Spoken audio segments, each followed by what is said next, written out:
Bonjour et bienvenue sur Développement Facile. Ici Mathieu, expert en développement applicatif.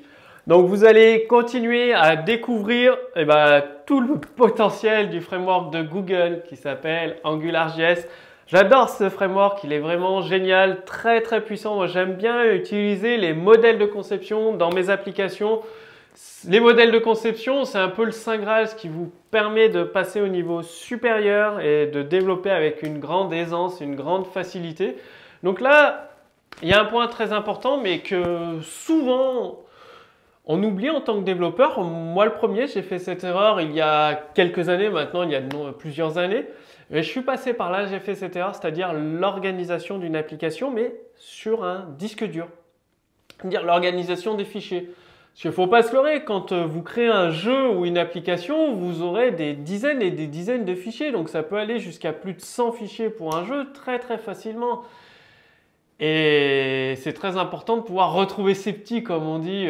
Si vous avez 100 fichiers n'importe où sur votre disque dur pour créer votre application, surtout si vous travaillez en équipe, ça va être très difficile. Donc il vous faut une organisation de fichiers stable, efficace, qui permet, lorsque vous travaillez avec d'autres développeurs en équipe, que chacun s'y retrouve très rapidement.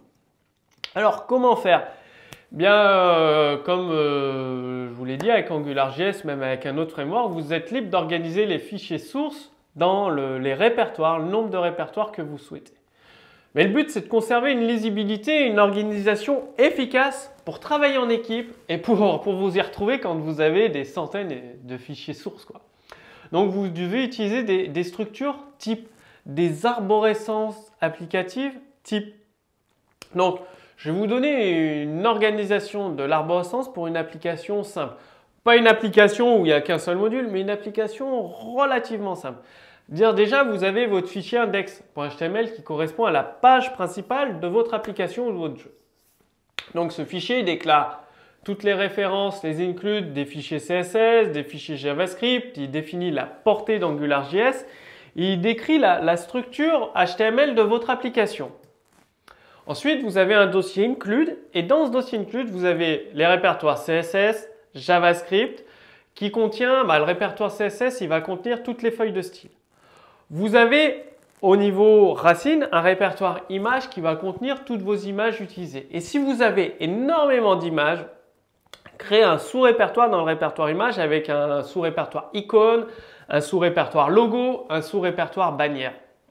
C'est très important d'architecturer vos applications sous forme de répertoires, les uns imbriqués en dessous des autres. Ça vous permettra de vous y retrouver très rapidement ou un autre développeur qui travaille avec vous de s'y retrouver très rapidement. Vous avez aussi dans le répertoire include, donc je vous ai dit le répertoire CSS, le répertoire JavaScript, vous avez le répertoire font qui comporte tous les fichiers de police. Vous avez aussi un répertoire framework avec tous les frameworks que vous utilisez. Mais au lieu de mettre tous les frameworks au même endroit, vous créez un répertoire CSS et un sous-répertoire JavaScript, JS ou JavaScript, ça dépend comment vous souhaitez l'appeler. Et dans CSS, vous aurez par exemple framework Bootstrap 3. Dans JS, le framework AngularJS, le framework, jQuery, etc. Ça va contenir toutes les librairies JavaScript et CSS que vous utilisez dans votre application. Ensuite, vous avez le dossier app qui contient tout ce qui concerne l'application AngularJS, app comme application. Il contient main.js, le fichier main.js qui effectue l'initialisation, la création des modules. Il contient aussi constante.js qui s'occupe de déclarer toutes les constantes de votre module, de votre application. Et ensuite, il y a les différents éléments de votre application AngularJS qui sont organisés dans des dossiers différents. Donc, vous avez un dossier pour les contrôleurs, les directives, les filtres, les services, les vues. Donc, respectivement, dans le dossier contrôleur, vous aurez tous les contrôleurs. Dans le dossier directive, toutes les directives. Dans le dossier filter, tous les fichiers qui concernent les filtres. Dans le dossier service, tous les fichiers JavaScript qui concernent service. Dans les views, bien évidemment, tous les fichiers qui concernent les views. Ensuite, pour les directives, certaines d'entre elles peuvent utiliser des templates. Eh bien, très simple, il suffit que vous créez un dossier template qui contiendra tous ces templates.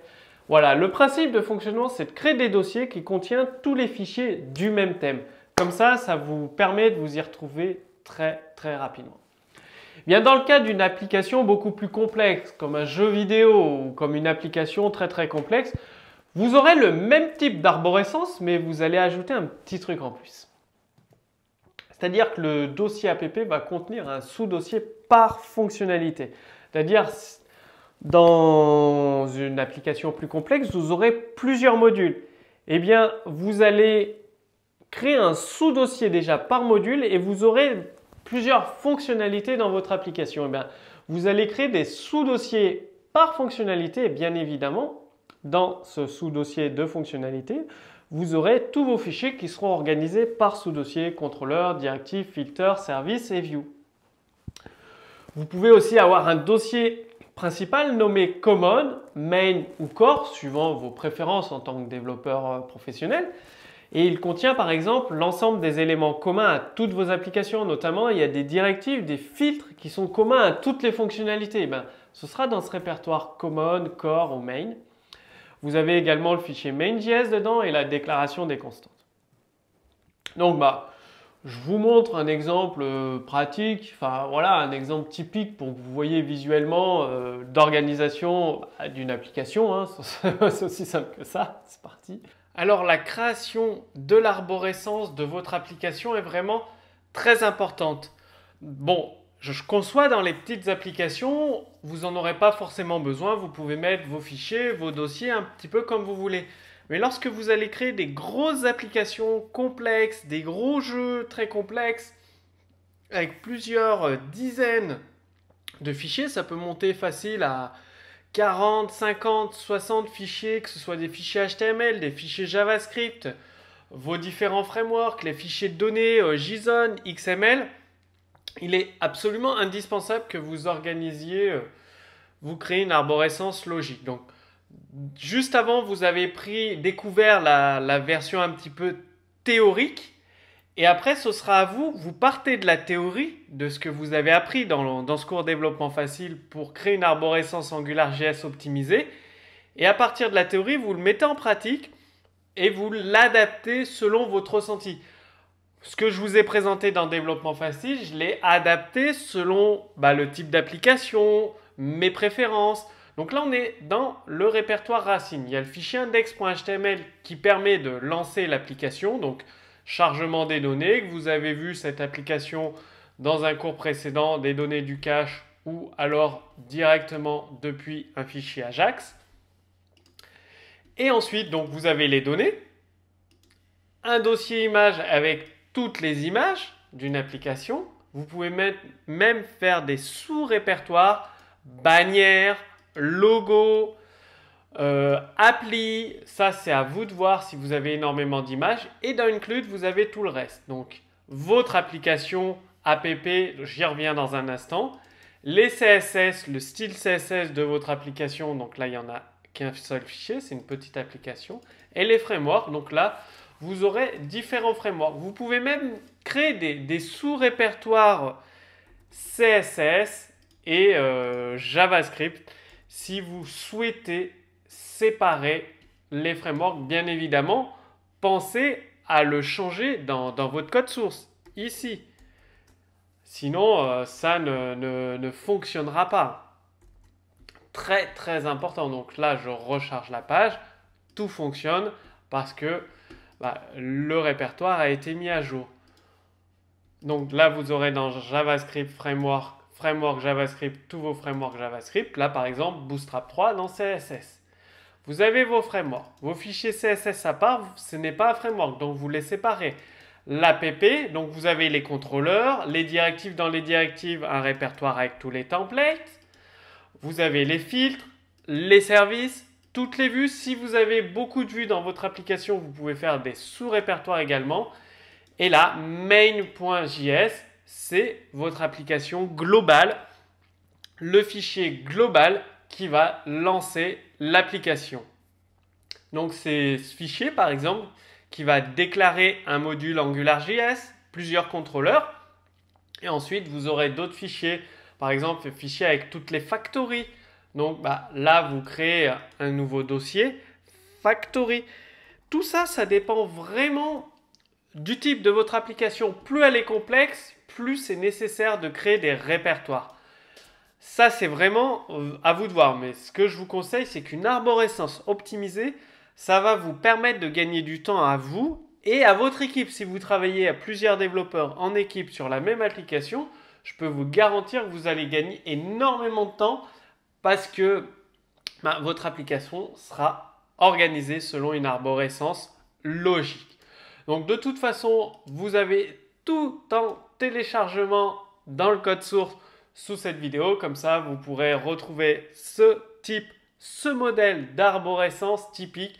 Après, c'est à vous de jouer. Vous partez de la théorie de ce que vous avez reçu dans ce cours, vous le mettez en pratique et vous l'adaptez bien selon vos conventions de développement, les conventions que vous avez définies avec votre équipe, vos préférences personnelles. À vous de jouer maintenant. Maintenant, c'est à vous de jouer. Donc, votre plan d'action, vous pouvez télécharger le code source. Ce n'est pas le code source qui va vous aider, mais ça va vous permettre d'avoir une structure type sous les yeux, directement reproductible dans vos applications. Et là, le but, c'est dans vos prochaines applications, même dans l'application que vous développez actuellement, définissez votre arborescence, votre organisation de fichiers optimisée. Si vous avez des questions, comme d'habitude, posez-les directement sous ce cours vidéo. L'équipe Développement Facile vous répondra avec grand plaisir. Maintenant, c'est à vous de jouer. Donc, vous avez sous ce cours vidéo un formulaire. Vous renseignez simplement votre prénom, votre adresse mail. Vous cliquez sur le bouton recevoir et vous recevrez directement par email les prochains cours, que ce soit sur AngularJS, Ionic Framework, jQuery, etc., etc. Et si vous voulez aller beaucoup plus loin dans votre expertise, c'est-à-dire en moins de 30 jours, booster vos compétences en développement applicatif, cliquez simplement sur le lien, sur l'image cliquable juste au-dessus de moi et vous allez être dirigé dans une deuxième vidéo, dans une deuxième page où vous allez découvrir comment à partir du même code source créer une web app que vous déployez en one click, en un simple clic sur tous les périphériques, que ce soit des smartphones, des tablettes qui soient sous iOS, Apple ou sous Android ou sous Windows Phone. Le même code source, ça permet de créer une application sur tous les périphériques. C'est ce que vous allez découvrir comment faire dans cette deuxième vidéo en cliquant sur le lien juste au-dessus de moi. Vous allez aussi profiter de l'expertise de l'équipe Développement Facile, c'est-à-dire l'équipe Développement Facile se met à votre service. Si vous avez une question, une difficulté, utilisez un code source, un exemple de code source dans vos projets. Vous envoyez un simple message avec votre code source à l'équipe Développement Facile et l'expert le plus qualifié, donc il y a plusieurs experts dans l'équipe Développement Facile qui ont certains leur domaine de prédilection, lui, le plus qualifié, va répondre à votre question, corriger votre code source, vous donner plein de conseils, de compléments d'explication et si nécessaire, il vous renvoie un exemple de code source supplémentaire et vous recevrez tout ça dans votre boîte mail. Donc, c'est aussi simple que ça. Donc, cliquez simplement sur le lien cliquable, sur l'image juste au-dessus de moi. Je vous retrouve tout de suite dans la deuxième page pour tout vous donner dans le détail. À tout de suite!